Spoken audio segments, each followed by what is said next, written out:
Hello and welcome to Everybody Has a Story with Jeff Seltzer. I am your host, Jeff Seltzer.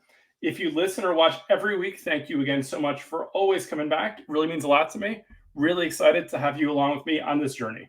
If you're new to the pod, thank you so much for giving it a shot and checking it out. I think you'll have a lot of fun and enjoy the ride.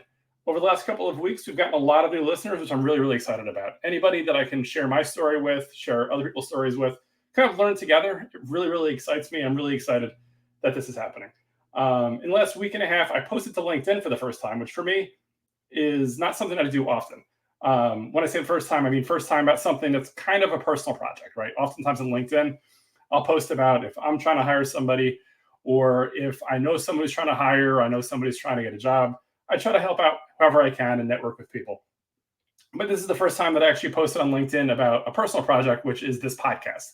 Wanted to help get the word out. On LinkedIn, I have probably 2,000 connections from all of my different jobs and everything I've done throughout my career. So I figured, why not share the podcast, help everybody know about this journey, and help everybody understand what project I'm working on here, which I'm really excited about. So if you did recently join after finding this podcast on LinkedIn, thank you so much. Really, really excited about it. Shoot me a DM on Instagram. I'd love to get you a sticker. Interact a little bit more also to find out what you think of the podcast, anything that you would like to hear more about on the podcast, if you want to be a guest, etc. So again, on Instagram, we are Everybody Has a Story Pod. Additionally, wanted to mention that last week's guest was Latanya Ford, which I really, really enjoyed the conversation. It was a lot of fun to learn more about Latanya, learn about her life, her journey, everything that makes her happy, and kind of what makes Latanya. As I do every week when I do post about the podcast, I kind of talk about it and promote that it's happening. I tagged her on Facebook, and then she reposted it, reshared it, and such like that.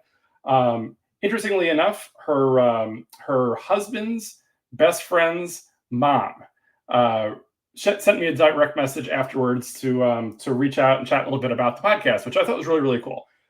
She really enjoyed the podcast. She loved hearing Latanya and her story. Coincidentally, she's also from Edison, New Jersey, like myself. For me, I left Edison, back in about 2002 or so. So right now it's about 22 years. I think she said she left Edison about 40 or something so years ago. So definitely a little before I did, probably a little bit after I was born. So definitely different decades there. But just really, really cool, and shows how much of a small world it is that, her and I are both from the same town. I did also want to mention that she reached out and said that she does have a book that she's written called Wings of Resilience, Breaking the Chains by Francine Chapman. So full disclosure, I haven't read the book. I only heard about this a couple of days ago. But if you're looking for something to read or looking for something interesting, definitely go on Amazon, check it out, see what you can find.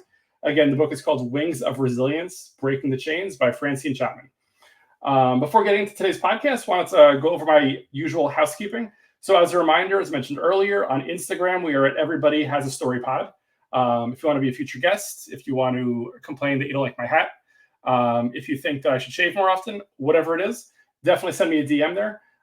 Additionally, you can check me out at Seltzer77. You can look at the official YouTube of the podcast at Everybody Has a Story Pod. If you want to email us directly, you can email us at everybodyhasastorypod@gmail.com. I'll say recently I've gotten a lot of different emails, mostly solicitations. What's funny is I didn't even think about this when I first set this up, but this is why I set up a separate email versus using my personal email address, is that most of these emails I'm getting start off like really, really nice sounding, right? So I think about a month or so ago, I'd mentioned that somebody had reached out and was like, hey, you're the number 105 podcast in leisure on Apple, which sounds really awesome. I still haven't been able to quantify that or kind of double source that, but it's still cool to see. And then it kind of followed up with like, oh, you can buy all this data from us for such and such. Similar one again this week, although this week's I thought was really cool. I don't remember who it was by, and I'm not going to plug them at this point. But the email started off by talking about, hey, they saw that I have a podcast. We've already released 9 episodes, which is more than most podcasts, which really does intrigue me. Like I wonder the question of how many episodes does the average podcast eventually go, right? Podcasts start, and most podcasts end at some point, right? Like most podcasts won't go on forever.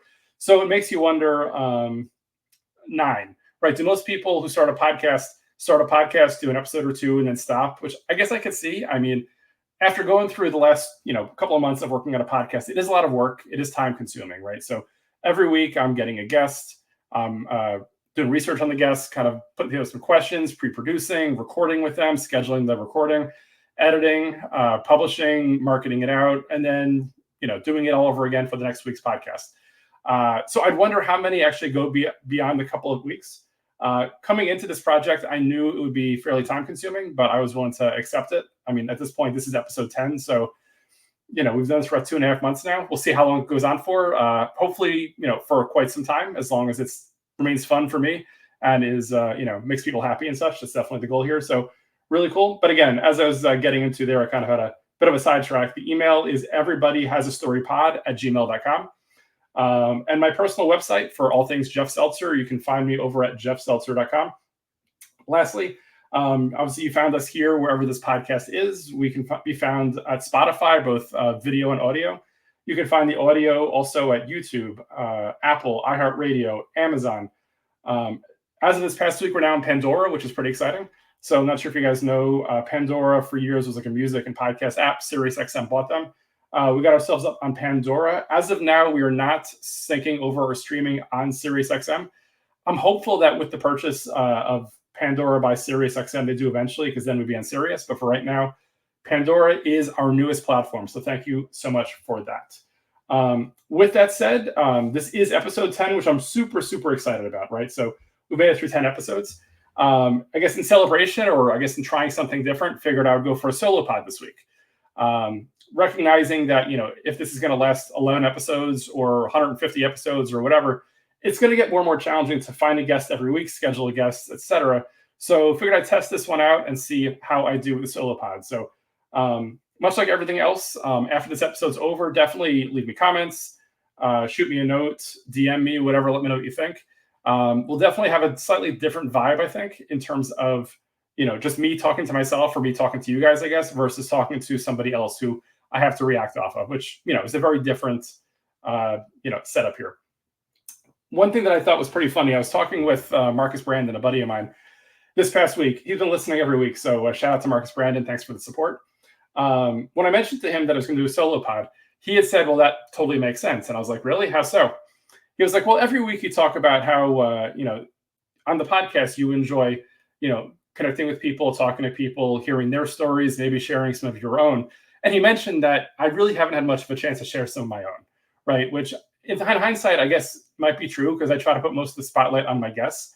So this week, we'll see how it goes. But the goal here is to largely share some stories of my own, right? So I, over the last couple of weeks, have written down a couple of random stories throughout my life that I think will be interesting. Probably shows a little bit of how I became the person that I am, and kind of like some of my quirks or whatever else like that. So again, try not to be too tough on me, but anything that you want to hear more about, or if you want a future pod that you want to hear more about some of these topics I talk about, definitely reach out. So first story I wanted to talk about was the legend of the other Jeff Seltzer. So you might have seen on some of my socials, or maybe not, that I do often refer to myself as the other Jeff Seltzer. I do say this is the Jeff Seltzer from Edison, not 90s track star from Old Bridge, New Jersey, which, out of context makes absolutely no sense. Like, why would I say that, and what does that even mean? So let me take a step back and give you a little background on myself. So growing up, I was never the most athletic person out there. Like, I tried, always did my best, tried to push myself, but I was, let's say, average to below average from an athletics perspective. Always small, usually fairly skinny. With that said, I mean, glasses, I couldn't really see that well. But with that said, not the most athletic person out there. I played baseball from kindergarten through 8th grade. After 8th grade, decided baseball was boring. I didn't want to do it anymore. I did make the all-star team once, I think in like maybe 5th or 6th grade, which was pretty cool. But overall, I mean, I was probably average to, average-ish, maybe slightly above average at baseball, but not enough that when high school started, I wanted to play baseball. So high school started, and I decided I wanted to join the tennis team, because I was like, hey, I'd like to try a sport. Let's try tennis. Obviously, I'd never played tennis before, and being who I am, I tried as much as I could, but it just wasn't really clicking for me. So it was what it was. So once the first meeting for the tennis tryouts freshman year, I think it was the spring of 1992, give or take, 2, 3, 4, 5. Yeah, spring of 92. On day one, the coach said, okay, nobody gets cut from the tennis team. So I was like, this is awesome, right? Like, so I'm automatically on the freshman team. This is pretty cool, whatever, right? So And side note too, I bought my first tennis racket about 2 weeks before the tryout. So I never really played tennis before. Just bought a racket, went out there and figured, well, we'll see what happens. Coach said they wouldn't cut anybody, so I'm like, this is amazing. So me and another buddy of mine, Dan Doherty, we both tried out for the tennis team. He also had about as much experience as I did in tennis. Day 3 of tennis tryouts, I taught myself how to serve, which I'm sure was super, super impressive at the time. I'm sure it was an amazing serve. Day 4, me and Dan Doherty both got cut from the tennis team, which I was a little, I guess, surprised or disappointed initially because we were told they were not going to cut anybody. In hindsight, I had no business being there. Like I was not good.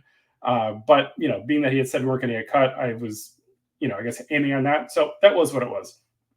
Sophomore year, I decided, what is less likely to get cut than from the tennis team? I was like, track, right? They can get as many runners out there. Having an additional person doesn't really cost them anything.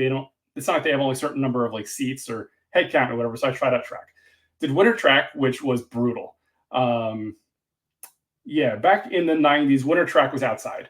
So basically we're outside wearing t-shirts and shorts, running between like December, January, February. It was like 25, 30 degrees. Wasn't optimal. I did it.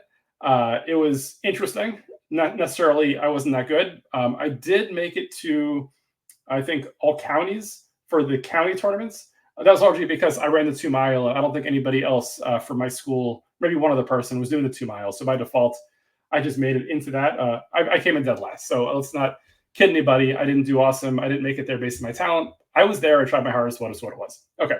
So that's my background in sports. Now, let's fast forward to the end of sophomore year. So this is 1993. Yeah. So spring of 1993, I decided, you know what? I'm going to try the cross country team for the fall of 93. So I want to do cross country junior year, which cross country in most high schools takes place during the fall. So I show up for day 1 of the meetings, right? Because in the spring they have meetings to kind of like sign up, register, whatever else like that. I walk in, coach is there. He's like, hey, how's it going? I'm like, hey. He goes, what's your name? I go, my name's Jeff Seltzer. His eyes light up. Like he looks at me as if, he just saw, I don't know, whatever it is that the guy likes. Like he was super, super excited. He's like, Jeff Seltzer, it's great to meet you. I'm so happy that you're here. I'm like, thanks. Super excited to be here as well. Let's see what happens. So sat down, didn't really think much of it. Okay, meeting happens. He talks about what's expected over the summer. He talks about the season coming up in the fall. And I'm like, okay, fantastic. Over the summer, we're supposed to send in postcards that say how far we've run over the summer. So over the summer, I was running. Again, not well because I'm not much of a runner or wasn't much of a runner, but I was getting the mileage in.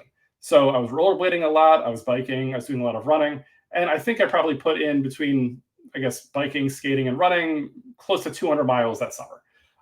So sending in the postcards, all that stuff, whatever, show up for first day of school junior year. At this point, see the coach again. He's like, Jeff Seltzer, this is great to see you again. Expect big things out of you. You're gonna do awesome things for our team this year. And I'm like, okay, that's great. Thank you for sharing. I'm excited to be here as well. This is awesome. So we all suit up. We put on our cross country outfits, t-shirts, shorts, whatever else it is. We do our stretching, whatever else like that. We get onto the track, and he says, "Okay, guys, just go out there, just run 2 miles." And we're like, "Okay, great." So we go out there, and I just come in dead last. Like legitimately, there were freshman, sophomore, junior, senior. It's all four grades are there. And I'm just running, and I am out of breath, right? Like not only am I in dead last, but like I am panting and I look like I haven't run at all. Not in really any good condition to I guess lead or carry a cross country team. I look over the coach and he has this really weird look on his face. And at that point I recognized, or I think I kind of started putting the things together and figuring it out. He didn't realize that I was the Jeff Seltzer that grew up and lives in Edison, New Jersey. Halfway across the county in Old Bridge. So there's another school. There's a school in Old Bridge called Madison Central High School. Coincidentally, the same year as me, so born in 1977, just like me, there was another Jeff Seltzer who was apparently like an all-state like track and cross-country star. So, putting it all together, I eventually recognized and talking to some other people that he thought that I was this other all-state athlete, Jeff Seltzer, who was going to carry the team. He thought that I transferred in. he thought that I was going to be the runner he was looking for, and he thought that I was going to be the captain and be the person that kind of took us to that next level. Which unfortunately for him, I'm not that Jeff Seltzer. Fortunately for me, I am also not that Jeff Seltzer. I guess I'm happy being the Jeff Seltzer that I am. So those of you at home playing the Jeff Seltzer drinking game, you're probably pretty loaded at this point. So funny thing about the other Jeff Seltzer. So I did end up meeting that other Jeff Seltzer about a year and a half later. So I think it was senior year of high school. I ended up going to probably like a Jewish youth group meeting or dance or whatever it is that we did back in high school. And coincidentally, one of my teachers that I went from my high school, Edison High School, her daughter, I think her and her daughter lived in Old Bridge, and her daughter was friends with the other Jeff Seltzer.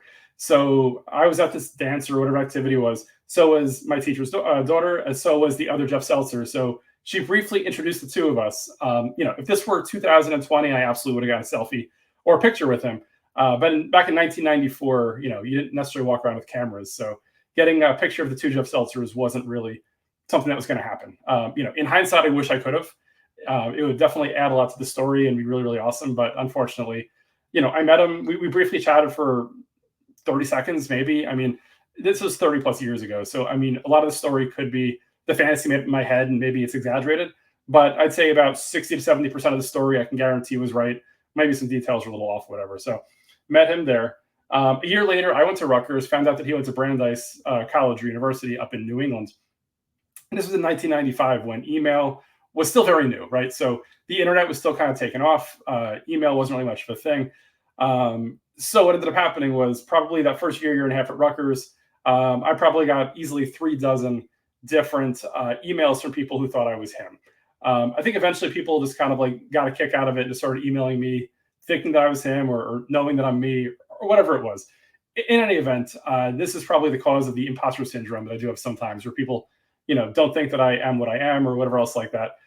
As again, I spent years being confused with the other Jeff Seltzer there. So that was interesting. On a side note, or kind of like a little bit of an epilogue to that story, years later, I mean, I'm not Facebook friends or even really connected with the other Jeff Seltzer, but I have, just out of sheer curiosity and probably, I guess, vanity searching myself, have found information on the other Jeff Seltzer who has absolutely since, weirdly, he's changed his name. So I don't know the context behind it, right? Like I was able to find enough information that this is the same person. But for those of you that are watching the video, you'll see here, there's a book by a guy by the name of Yaakov Ephraim Seltzer.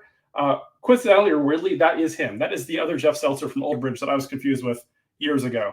So I guess in the game of track or cross country, he definitely was the winner.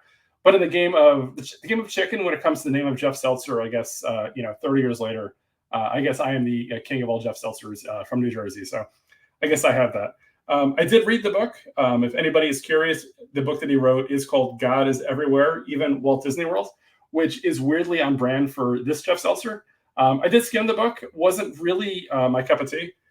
Even though it did have references to Disney World, it wasn't really what I was looking for. But I still thought it was really cool. And again, a nice epilogue to the story. So Jeff Seltzer, if you're out there, or Yaakov Ephraim Seltzer, if you're out there, would love to chat sometime. If you ever want to be a guest on this podcast, if somehow this gets out to you, let me know. Knowing that this podcast does automatically transcribe, maybe if he ever Google searches himself, he'll find this podcast.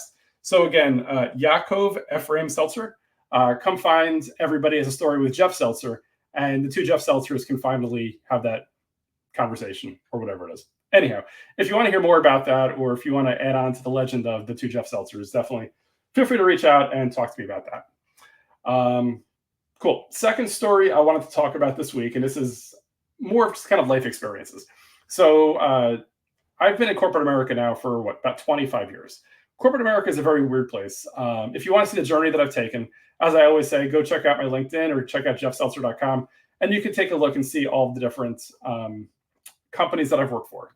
Some companies I've worked for 2-3 years. My current company I've been at, let's say, on and off for about 8 years. So it varies. Obviously, we are all at-will employees, those of us who work in corporate America, or most of us are. And we all have our reasons for leaving or coming and going, whatever else like that.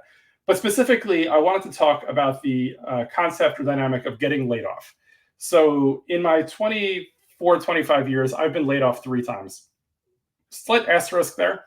as the first time I was laid off was actually in 1996. So that was before I was truly in corporate America, back when I worked in a restaurant in college.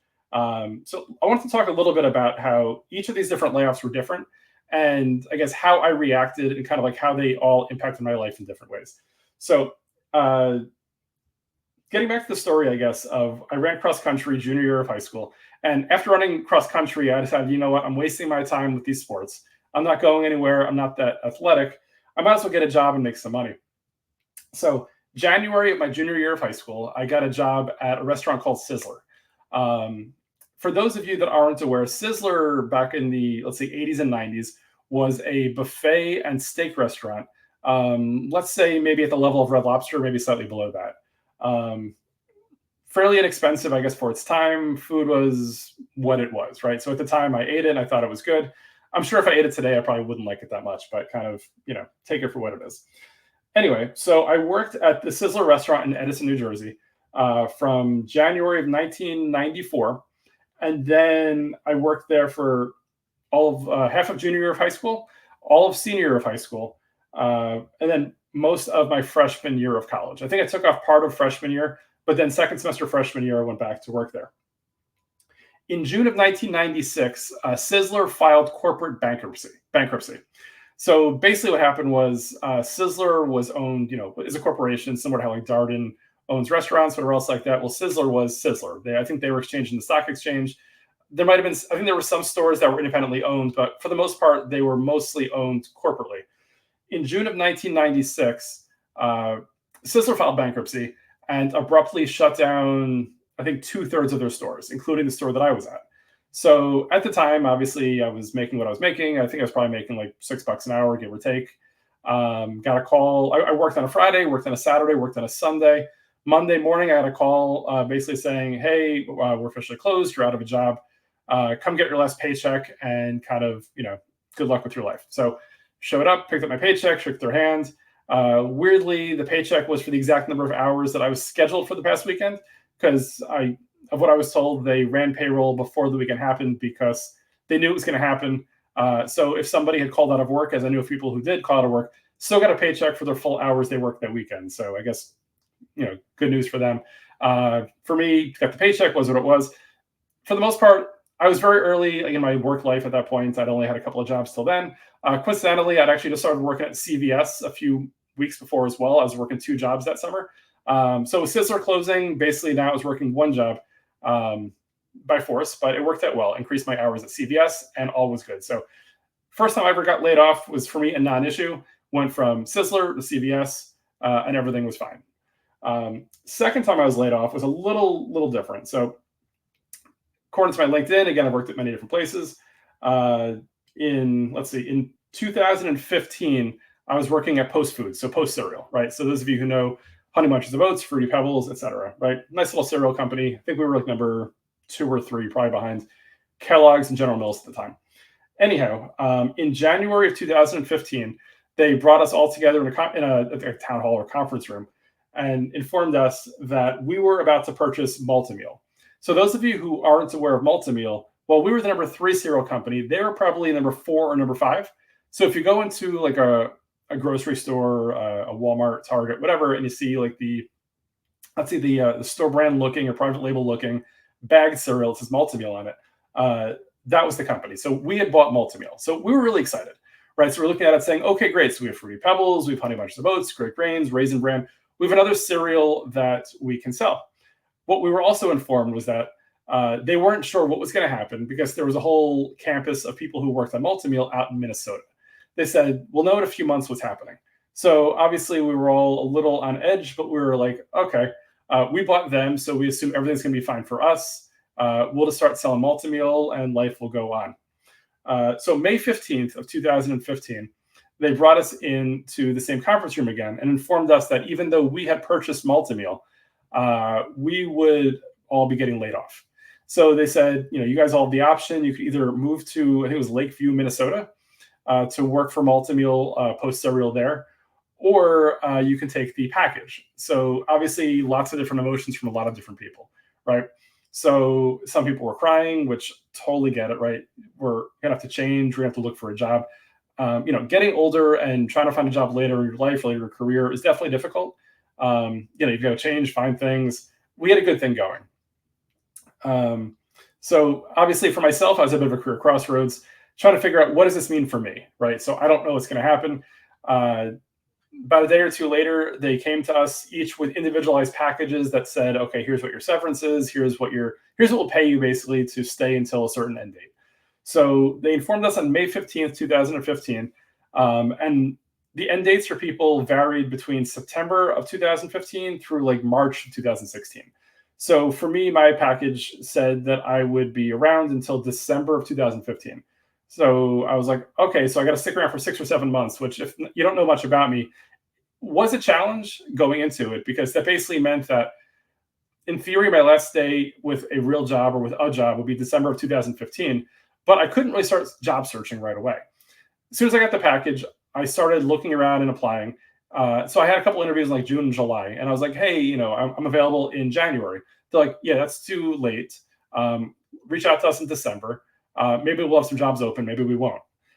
So my alternative that I could have done was I could have foregone the package they were offering us, which, without giving numbers, the packages they gave us were really, really great. So decent amount of money to basically stay till the end and then just disappear at that point. So I weighed the options back and forth. The money that they were offering us was too much to leave early. So I made the decision to stick around till December to get the package. So as some of you may know, in corporate America, Q4, oftentimes companies have hiring freezes, or basically say, we're not going to hire, let's start again in January. So for myself, when I could actually start looking for a job, it was definitely a difficult time because, October, November, December, I started reaching out, interviewing, talking to recruiters, but they're like, yeah, come back in January or February and we'll start talking, which is a challenge because, if I'm done in December, there's no way that I'm going to have a job on January 1st of the new year. So not necessarily an easy thing to go through, but obviously had to experience it. Mid-December, I still didn't have any real options. I had gotten an offer from a company that's out in like Queens, but they wanted me to go out there like twice a week. And driving from Rockaway, New Jersey to Queens, New York just was not going to happen. Like, I had no interest in it. They didn't offer 401k match. It just wasn't something I was really interested in. So I got the offer. I said, no, thank you. And kind of, that was it. So mid-December, there was a company that reached out to me. And in, complete disclosure, it's a company that was always on my list of places I would never work. Like, I had always heard nothing but bad things about them. The Glassdoor reviews are not very good. But at that point, I was kind of desperate, let's say. I mean, I had enough money coming in for my package that I could definitely take a decent amount of time off of work. But at the same time, like, I had been working nonstop since 1994, 1993, basically. So for me, mentally, the anxiety it caused is not knowing that I was going to have a job or whatever else like that was too much. So I ended up accepting an offer from that company and went to work there, which in hindsight was not a good idea. And if this were to happen to me again, I would definitely have a different view of it. In those situations, you kind of do what you think is best at the time, but you also try to learn from the situation as well. So long story short, I mean, I left, I was there for about a year or so, and then I went somewhere else because it wasn't for me. Again, I'm not looking to bury anybody. If you want to know what the company's name is, go check my LinkedIn, check out where I worked from 2016 till early 2017. Again, just wasn't my cup of tea. Did make some really good friends there, met some people that are awesome, including one person who I work with now who's amazing, who I helped to bring over from there. But again, in times of desperation, you do, let's say, dumb things sometimes. So, try to take a step back out of the situation and think about what's best for your long-term, I would say. So that was the second time I got laid off. First time, obviously, I had another job already. Second time, out of desperation, I took something else. Third time, which I'm not going to get too much into detail for reasons, was really, really weird. In 2018, I had just gotten promoted into a new role, and it was a new role that just got created. Really excited about it. It was a new thing for me, trying something different, within a company. And about 2 months later, they announced there were going to be some massive layoffs. And even though the role was just created, not just promoted, I was let go. So that was weird. Again, don't really want to get too in detail about that for reasons. I'll probably talk about that maybe in about 8.5 years or so on a podcast, if it still is around. But that one, just to kind of give you a real quick epilogue, ended up working out okay. I ended up getting a 7-month paid vacation. And then the company ended up taking me back afterwards. So life is weird sometimes. It is what it is. Um, Interestingly enough, I would say getting laid off the second time, so when I was at Post Foods, was led me into an interest in personal finance. So I'm not going to go into a huge personal finance diatribe right now because this will probably bore to tears some people. Um, and also, I don't know that I can give it enough justice the amount of time I've left in this podcast, but just want to kind of go in the fact that, for me, I'm an at-will employee in corporate America. I do recognize, as I've experienced multiple times in my career, that at any point they can let me go, or at any point I can let myself go. Right? I can just leave. Um, when you leave a company, or when I leave a company, or I've given notice or quit, generally I have somewhere else to go. So I'm prepared. I understand what's happening. I have a gap that's filled there, so I'm not going to have to worry about getting a paycheck and such. But on the flip side, when a company lets you go, it's generally more on their own terms, and it's also something you're not planning for, right? So when you are job searching, I've been able to find jobs sometimes in like 2 to 3 months. It's taken 6 months to a year sometimes. And when you get let go from corporate America jobs, you don't necessarily always have a decent package coming. Sometimes it's 2 weeks for every year you work there. Sometimes, like when I worked at Post, it was a decent amount more than that. So you can never really prepare for it. So this led me to the interest of personal finance, looking at it and saying, okay, how do I make sure that whatever I have is going to be enough, if I'm ever let go again, but also B, so that I can one day retire. So with that said, I started working on spreadsheets and all sorts of like data modeling and such to get a sense of, based on what I currently have and when I want to retire and how much money I need to get to, like how I would get there and kind of like what the path is, and figure out how much money I have to put aside a year and things like that. So obviously partnering with my wife and talking to Beth about like what we need, making sure we have common goals, whatever else like that, we work together to understand that in personal finance. Long story short, like I said, in a future episode, I'll probably walk through all the personal finance work that I do. But what I did want to do was talk about the fact that in this set of spreadsheets and files that I have, the most important thing that I would say you can do if you ever want to plan out for personal finance is understand where you currently are and where you want to get to. Because understanding where you want to get to definitely helps you to see, what's realistic and what you want to get to, or not sure what's realistic, but it gives you kind of like a light at the end of the tunnel, or like where the journey's going to go. But without knowing where you're currently sitting, it's tough. So at work with friends, whatever else like that, I do often take people on what I call like personal financial seminars. Started off really simple. It's gotten more complicated over the years, but a lot of people have found it to be super helpful. What I would say is the main thing to focus on, at least at the very beginning of your personal financial journey, is understand everything that you have. So many people, myself included, have multiple accounts. So you might have like a 401k from work. You might have a brokerage account where you have investments. You might have a spouse who has something. You might have 401ks or IRAs from previous jobs, etc. So what I would suggest to anybody out there who does all of this is put all the information onto one sheet or one spreadsheet. Oftentimes I've talked to people who make decent money, a lot more than I can even imagine, and they tell me they think they're poor and they can never retire. But then after sitting with them, I walk them through and say, oh, you still have money sitting here, money sitting there, and there's this and that. And they put it all on one sheet of paper and they see like a total at the bottom and they're like, wow, I'm really not poor. Like I have a decent amount of money. So again, not going to get into detail here too much, but I would say the best thing you could do on your personal financial journey is to at least start off and look to see what your total is. I like to look at it in 4 buckets. Short term, so basically any kind of money or investments that you can get out within the next week if you had to. Non-liquid, so if you own your house, if you have a timeshare, things that have a true asset. So I wouldn't say your car, but anything that has a true asset value to it that you could sell in theory if you wanted to and get decent money, put it there. Long term, I generally put like college money for the kids, like 529 funds, IRAs, 401ks. Generally assets or money that you don't plan on touching for like years and years and years, or really can't, right? Because you don't want to touch your retirement money too soon because there's taxes and penalties and whatever else. 4th section, I put in liabilities. So if you have a mortgage, if you have car payments, if you have college student loans, if you have credit card payments, whatever else like that, that would all go there. And at the very bottom, basically that's your net assets. So if you look at your short term plus your non-liquid plus your long term minus your liabilities, that is what I would consider to be like your personal value. Now, I don't mean personal value in terms of what you like or what makes you tick. I'm talking more personal value in terms of if you want to benchmark what you're worth or like how much you have in assets. I think that's probably enough for now. Again, this is a bit of a teaser, I guess, in personal finance. We'll have an episode in the future. I'm sure, be more video based and I can walk you through the spreadsheets. But for right now, just wanted to kind of start off and kind of tease that a little bit. If anybody has any questions on personal finance or any advice, reach out to me. Let me know.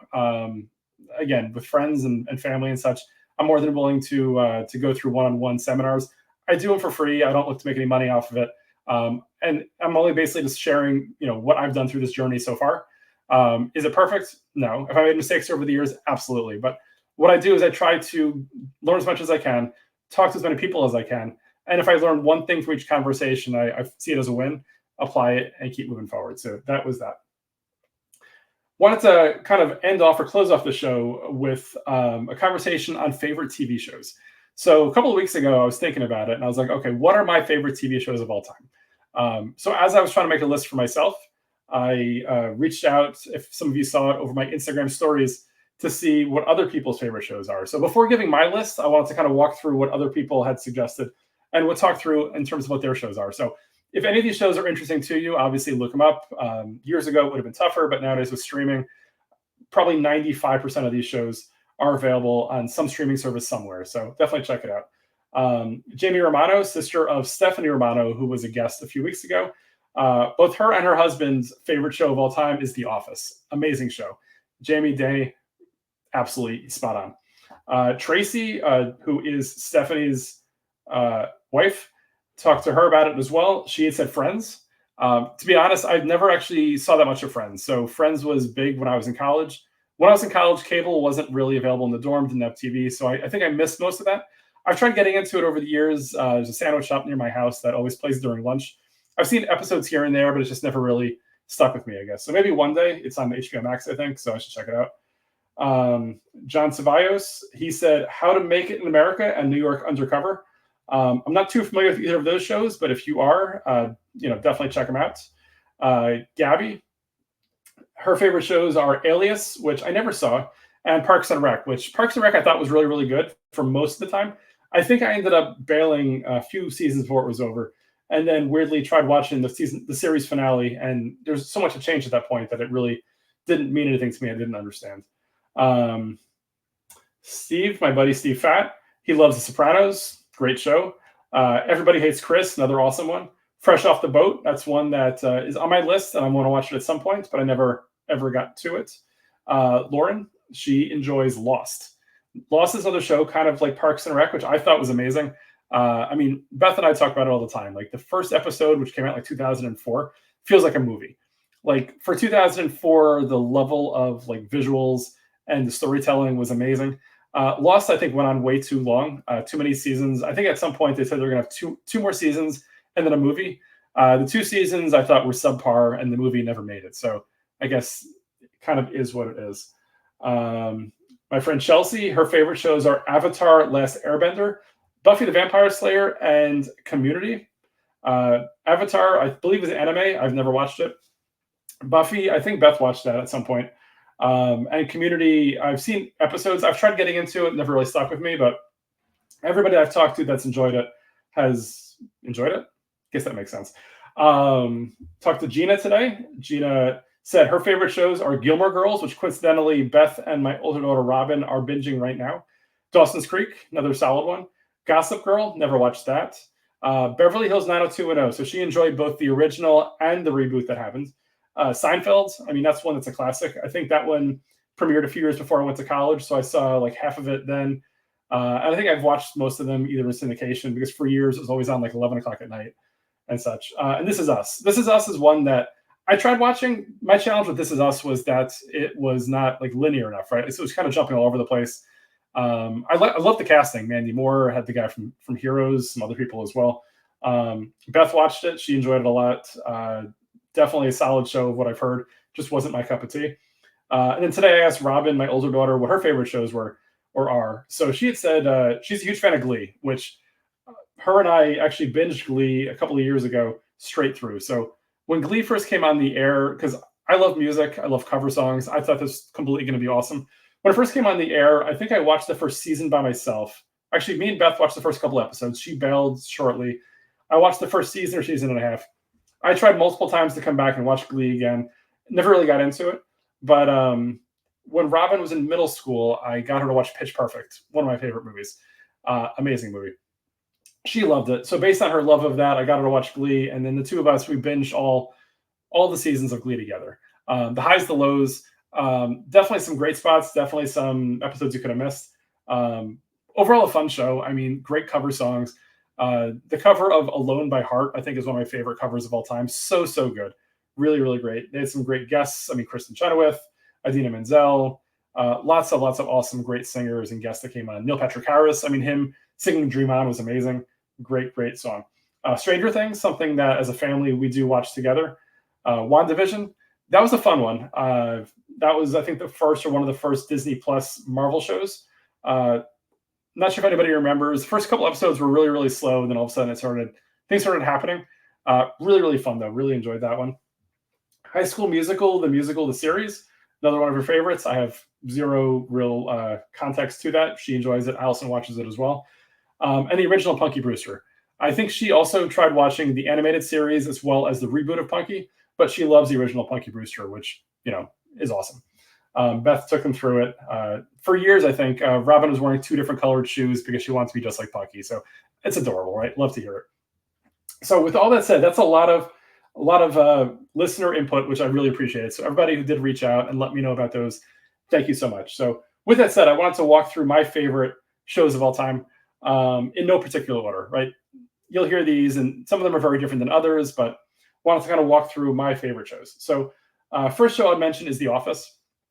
Jamie and Danny mentioned that as their favorite show. I mean, The Office is so good.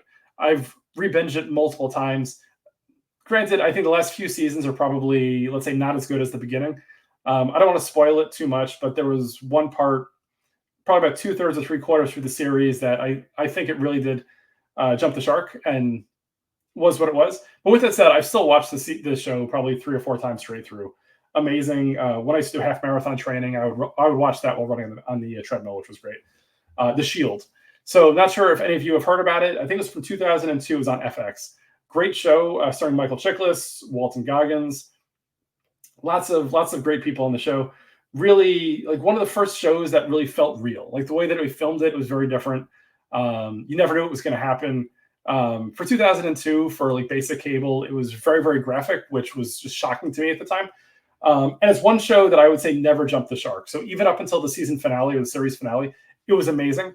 And I'd say it probably has one of, if not the best series finales of all time. Like it just stuck with its original stories. It stuck with what it stood for. And it's just amazing. So I would say, if you get a chance, if you've never heard about it before, watch The Shield. Watch a couple episodes. It's fantastic. Arrested Development. So not sure how many of you have seen it or heard of it. If you haven't really done much of either, I wouldn't blame you. It was on Fox, I think, back in like 2005, 2006. The commercials were awful. So when it was originally on live on the air, I didn't watch it. Like the commercials looked bad. I had zero interest in it. So many great actors in the show: Jason Bateman, Jeffrey Tambor, Will Arnett, Michael Cera. So many different people. So many different guest stars. It's probably the smartest and funniest show I think I've ever watched ever. With that said, the first 3 seasons are amazing. Like I absolutely loved it. It was so great. And then it was off the air for a while. And then Netflix came back and made like 2 or 3 more seasons. I would say at the time I was super excited that it was going to come back. But then when Netflix made it, I was a lot less excited. So definitely watch the first 3 seasons of Arrested Development if you haven't already. As for seasons 4 and 5, you could probably skip them if you want, or if you want, to be a completist, definitely check that one out. The Wonder Years. So The Wonder Years is one of my favorite shows of all time, more for nostalgia purposes. So I think it debuted, I want to say like 89 or 90, give or take. Wonder Years was a TV show set in like the late 1960s, starring Fred Savage. Kevin Arnold was the main character. And it's basically about him growing up and learning about life, right? Like girlfriends, friends, parents, puberty, all sorts of stuff. Now, for me, I think what really stuck with me was the fact that like I was roughly the same age as him on that show. So I don't remember what age he was when the show started, but I was probably about a year younger than him. So a lot of the stuff he was going through, I mean, obviously, it's TV, so a little more exaggerated. Myself and my friends were going through similar situations as well in terms of understanding and learning things, whatever. So for me, it just really clicked with me, and I really enjoyed it. Fun show. I believe it's on Hulu or Disney Plus or somewhere at this point. So if you get a chance, or if you've never watched it before, watch a few episodes. You don't necessarily need to watch it straight through. It had great music as well, which was super helpful. So absolutely loved that show. Lastly, and this is why earlier on I said that about 95% of these shows are on streaming somewhere, is a show called The Norm Show. So Norm Macdonald, one of my favorite comedians of all time. You may know him from Saturday Night Live years ago. He's done lots of different things. Dirty Work, one of my favorite movies of all time. He had a show on ABC, I don't know, it was like maybe 15, 20 years ago called The Norm Show. Ridiculous concept. I think the concept was he was a pro hockey player who got busted for drugs or steroids or something. And so his community service was he had to work at a social office of some kind and help people out and such like that. And if anybody knows Norm Macdonald, he's probably not the right person to do that. So everything would end up and work out the way that you think it would. This is a show that I would absolutely go out of my way to find. I'm not one that would ever say go stream illegal media anywhere, but if you can find an episode or two on YouTube or anywhere for that matter, I say definitely look it up. Amazing show. Absolutely love it. Lots of humor. There are episodes that I've watched multiple times, and I'm almost crying and laughing so hard. So that was that. Anyhow, that is it for this week's solo pod. I hope you enjoyed it. Do you think that I'll probably do a few more of these in the future? Not sure how often. This was for episode 10. I don't know if it's going to be every 10, every 5, every whatever, insert the number here. We'll see. I guess it'll be a combination of how easy it is to find guests going forward and if I have any content or ideas to talk about. Again, so definitely reach out on Instagram at Everybody Has a Story Pod.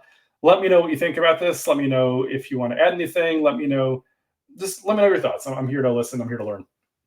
With that said, I want to remind everybody, again, we are on all podcast platforms that I know are available. Again, Pandora was new this week, which was pretty awesome. Additionally, if you want to be a guest on a future episode, reach out to me on Instagram at Everybody Has a Story Pod. Definitely DM me. Outside of that, thanks for joining. Hope you all have a great week, and we will see you next week. Take care, guys. Peace.